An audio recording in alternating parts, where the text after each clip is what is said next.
Once upon a time, there was a clever young man named Aladdin. He lived in a busy city and often got into trouble.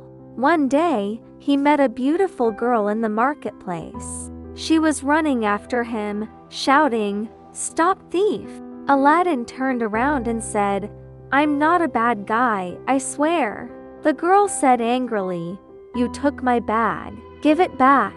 Aladdin smiled, "Maybe I did, but there's a reason." She crossed her arms. "A reason? You are just a trickster." Aladdin opened the bag and found a strange book and a small stone. The stone started to glow softly under the sun. Aladdin's friend, Bazanti, said, "Hey, that's not a stone. It's a compass." The girl was surprised. "Whad? I never saw it shine before." Aladdin said, "Maybe it only works under the moonlight." She looked at him carefully. "Who are you really?" He smiled again. "Just a guy who likes adventure." The girl shook her head. "You're trouble. I can see it." "Okay," Aladdin said. "Then let's find out what this book says." They sat down under a tree and opened the old book. Inside, there were maps and pictures of a magic lamp. The words said, "Only the pure and the brave can touch the lamp." Aladdin read it out loud and felt his heart beat faster. "The pure and the brave," he repeated. "That must be a test." Bazanti said, "So we have to prove we are good people?" Aladdin nodded. "Yes. It means honest, courageous, and kind." The girl said quietly, "Maybe the lamp chooses its master." The sun was hot, and they began to walk through the desert. They were tired, thirsty, and started to argue again. "You got us lost," the girl said. "We're going in circles." Aladdin pointed at the compass. "It's broken, no light. We need water," Bazanti said weakly. "I can't walk anymore." Aladdin closed his eyes and prayed, "Please, magic, help us." Suddenly, clouds covered the sun and cool wind blew. They saw a small oasis with clear water ahead. "Thank you, heaven," Aladdin shouted, running to the water. The girl smiled for the first time. "Maybe you're not so bad." After resting, they saw a strange glow far away. Bazanti said, "Is that the place of the magic lamp?" Aladdin nodded. "It's time to find out." They walked for hours under the hot sun. At last, they saw houses far away in the sand. "Look," said the girl, "there's a village ahead." Bazanti wiped his face. "I hope they have water." The village looked quiet, but very strange. Every house was pale green, like the color of eyes. They entered the village, and people started to smile. Their eyes were bright green, just like jewels. "Welcome, welcome, strangers," they all shouted. A man said, "Today is a special day in our village.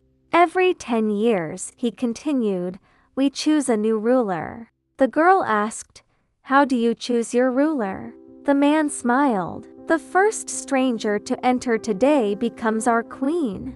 Aladdin opened his mouth. "Wait, what? Queen?"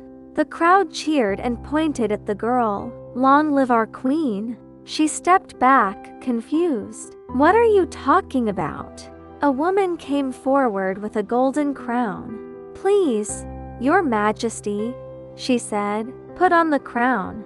Aladdin whispered, "Don't do it. Something is wrong." The girl said, "But they look so kind. Maybe it's fine." Bazanti nervously said, "Their smiles look too wide."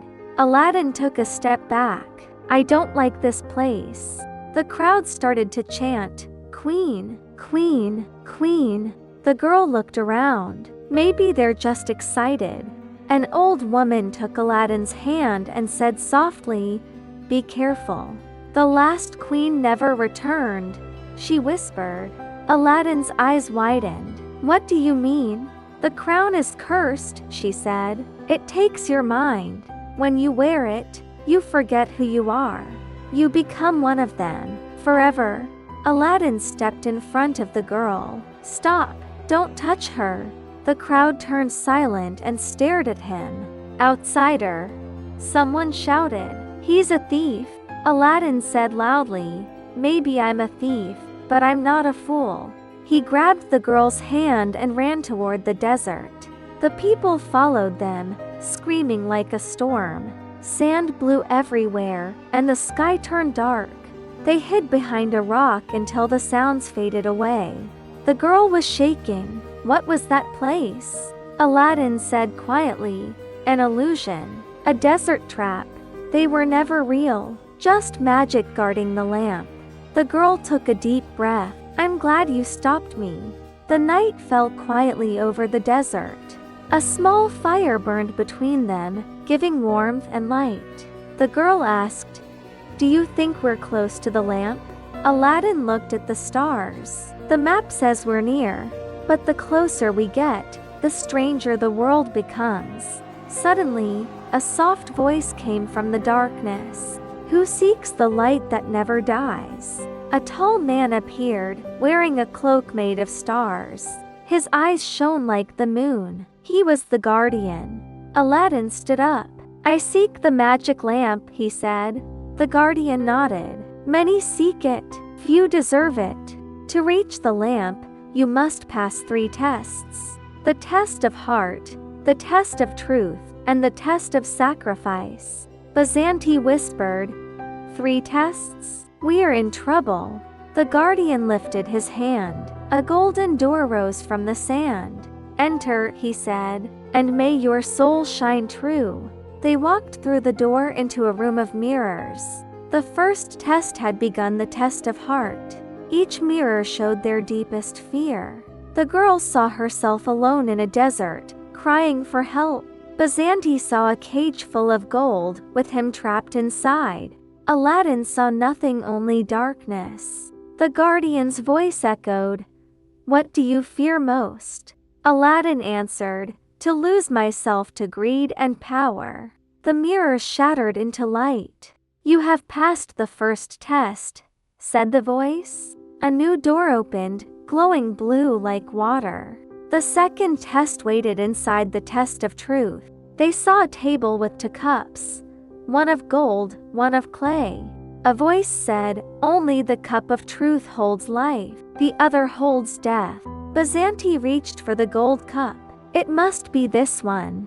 Aladdin stopped him. "Truth is never covered in gold." He drank from the clay cup and light filled the room. "You have passed the second test," the voice said. The last door opened, a dark cave full of fire. "The test of sacrifice," the guardian said. "One of you must give up what you love most." The girl looked at Aladdin. "What does that mean?"